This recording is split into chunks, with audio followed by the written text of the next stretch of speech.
का मौसम था और शाम का समय। कृष अपने छोटे से घर में गर्मी कर रहा था।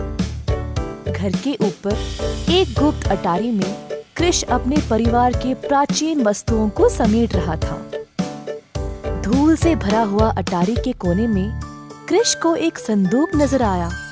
जिज्ञासु होकर कृष ने उस संदूक को खोल दिया।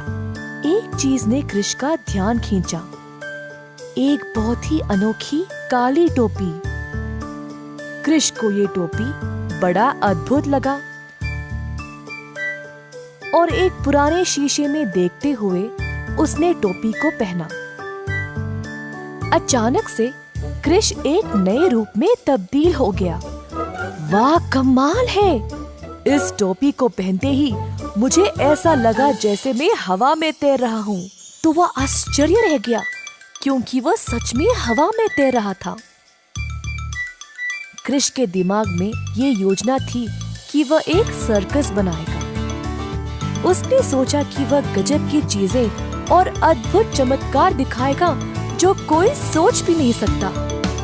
ये काली टोपी कृष की पूरी जिंदगी बदलने वाली थी।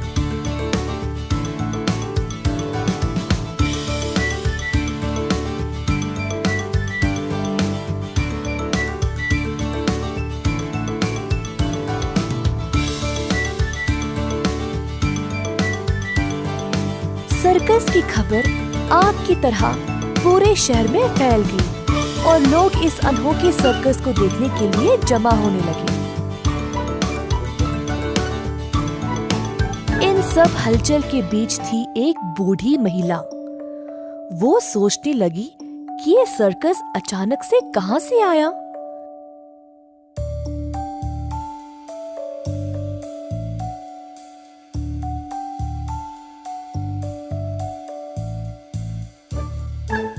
एक साधारण व्यक्ति जिसके पास कुछ भी नहीं था, वो इतना गजब का सर्कस कैसे शुरू कर सकता था।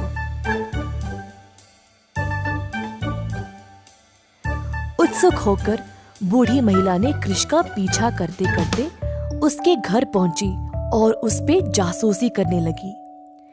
घर की खिड़की से झांका तो बूढ़ी ने कृष को वो जादुई टोपी को उतारते हुए देखा। बूढ़ी महिला उस टोपी को अब चुराना चाहती थी, अपने आप को जवान और सुंदर बनाने के लिए।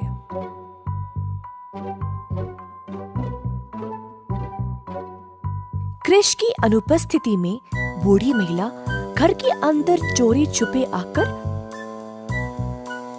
टोपी उठा ले गई।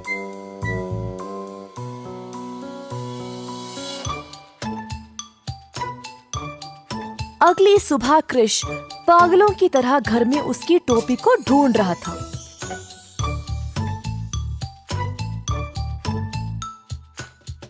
टोपी गुम होने के कारण कृष बाहर भाग निकला ढूंढने के लिए। कुछ दूर पहुंचने के बाद उसने देखा कि एक जगह भीड़ जमी हुई थी। जल्दी से वह आगे बढ़ते गया और रास्ते में उसने अपने दोस्त श्याम से पूछा कि वहाँ हो क्या रहा है।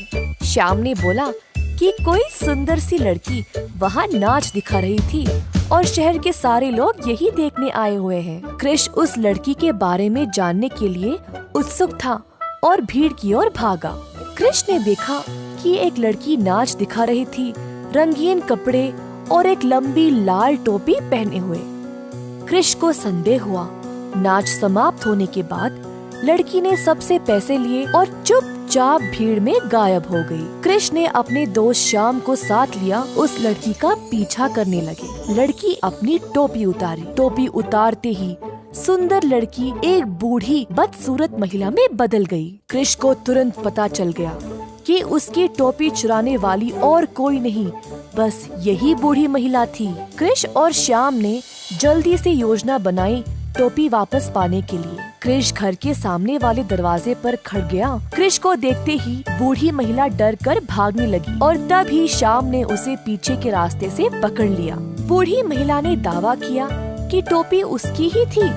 कृष और श्याम ने उसे समझाया कि उसने चोरी करके बहुत गलत किया। बूढ़ी महिला परेशान हो गई और अंत में उसने टोपी वापस कर दिया।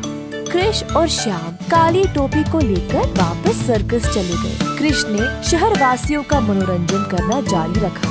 अंततः कृष की मुलाकात एक सुंदर लड़की से हुई जिससे उसने शादी कर ली और साथ साथ खुशी से अपना जीवन